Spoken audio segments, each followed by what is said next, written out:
اور اگر کوئی دوسرا راستہ نہیں ہے تو پھر جس راستے سے آیا تھا اسی راستے سے دوبارہ نکل جائے، تاکہ مسجد کو راستہ بنانے کا جو وبال تھا اس سے وہ محفوظ ہو جائے۔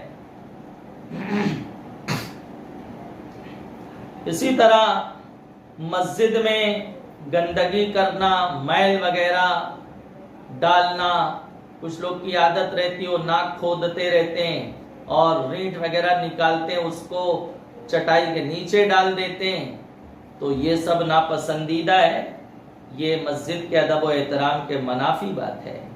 بلکہ مسجد کا کوڑا کرکٹ جو نکلے گا، جھاڑو وغیرہ مارتے ہیں خدام حضرات، تو وہ جو گرد و غبار ہے اس کا بھی احترام کیا جائے گا۔ اس کو آپ عام ڈسٹ بین میں نہیں ڈال سکتے، گٹر میں نہیں بہا سکتے، جہاں پورے محلے والوں کا کچرا ڈالا جاتا ہے وہاں نہیں ڈال سکتے، اس کا بھی احترام کیا جائے۔ اسی طرح وضو کے پانی کے قطرات کو مسجد میں گرانا، یہ بعض کے نزدیک مکروہ تنزیہی ہے اور بعض نے تو اس کو مکروہ تحریمی بھی قرار دیا۔ مسجد میں پانی کے قطرے وغیرہ نہیں گرائے جائیں گے۔ ہوتا یہ ہے کہ امام صاحب رکوع میں ہیں، اب یہ صاحب وضو کر کے آئے، چہرے سے ہاتھ سے پانی ٹپک رہا ہے، داڑھی سے ٹپک رہا ہے، نہ پوچھا، خیال کرتے ہیں کبھی اس کو ہم پوچھیں گے، جذب کریں گے، تو جب تک امام صاحب رکوع سے سر اٹھا لیں گے تو امام صاحب رکوع سے سر اٹھا لیں گے تو وہ رکعت چھوٹتی تو چھوٹنے دیں آپ، لیکن اس کی اجازت نہیں ہے کہ رکعت پانے کے لیے آپ مسجد کے تقدس کو پامال کریں۔ داڑھی وغیرہ سے پانی کے قطرات وہ مسجد کی چٹائی پہ گرے، قالین پہ گرے، فرش پر گرے، اس کو بعض نے مکروہ تحریمی بھی بتایا، تو اس سے جو ہے پرہیز چاہیے، بچا جائے گا۔ اسی طرح مسجد میں آواز بلند کرنا، مسجد میں شور و گل کرنا، گپ شپ کرنا، اس کی قطعاً اجازت نہیں ہے۔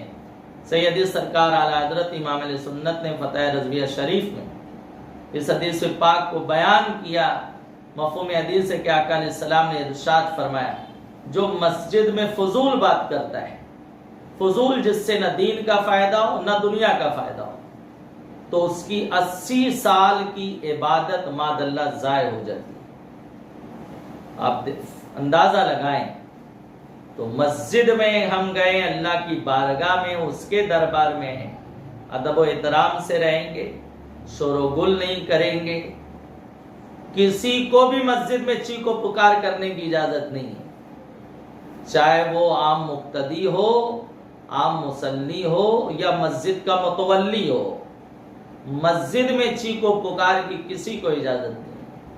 بعض لوگوں کا یہ حال ہے، وہ اپنا اثر و رسوخ بتانے کے لیے مؤذن کو مسجد میں چلائیں گے، چیخ و پکار کریں گے، خواہ مخواہ شور و گل کریں گے۔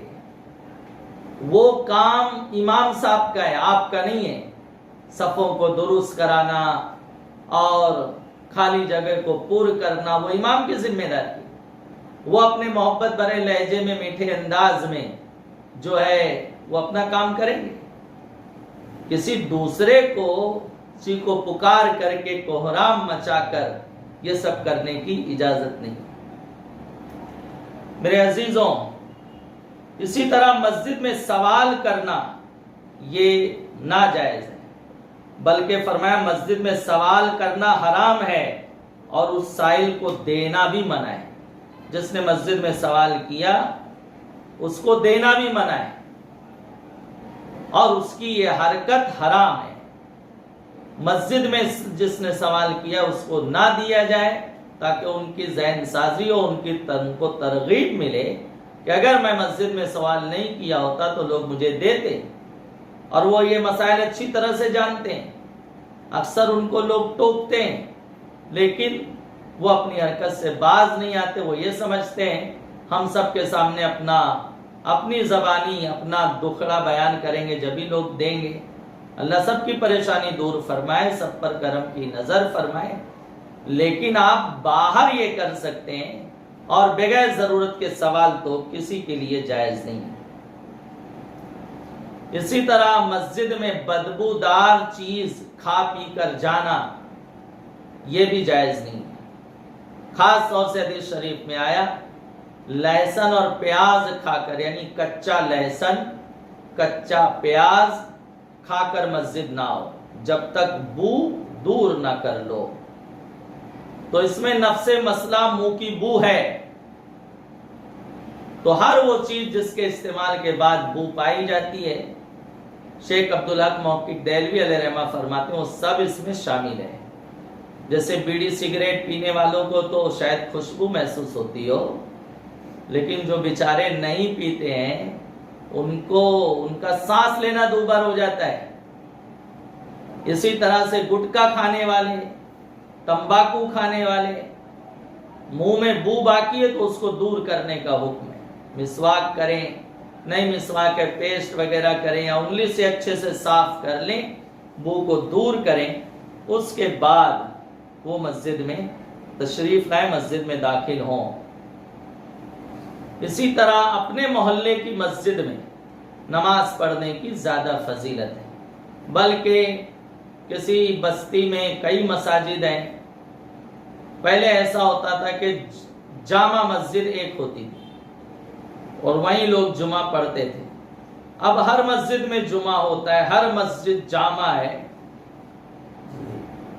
تو فرمایا کہ محلے کی مسجد میں جہاں کم لوگ رہتے ہیں اور جامع مسجد میں زیادہ بڑی جماعت ہوتی ہے، ظہر عصر میں وہاں 1000 لوگ رہتے ہیں، محلے میں ہمارے 25 لوگ رہتے ہیں، تو ہمارے لیے زیادہ ثواب محلے کی مسجد کو آباد کرنا ہے جبکہ کوئی اور عذر شرعی نہ ہو۔ اور اگر ایسا ہے کہ ہمارے بستی کی مسجد ویران ہے، کوئی نہیں آتا، تو اس بندے کو چاہیے وہ تنہا جائے، اذان کہے، اقامت کہے، نماز پڑھے۔ اس کا اکیلے نماز پڑھنا جامع مسجد کی جماعت سے افضل فرمایا، کیونکہ اس ایک بندے کے سبب سے اللہ کا گھر آباد رہے گا، وہاں سجدے ہوں گے، نماز ہوگی۔ اس لیے وہ اکیلا جائے اور محلے کی بستی میں، محلے کی مسجد میں اپنی نماز کا اہتمام کرے۔ یہ مسجد کے کچھ آداب اور اس کے احکام کے حوالے سے باتیں تھیں۔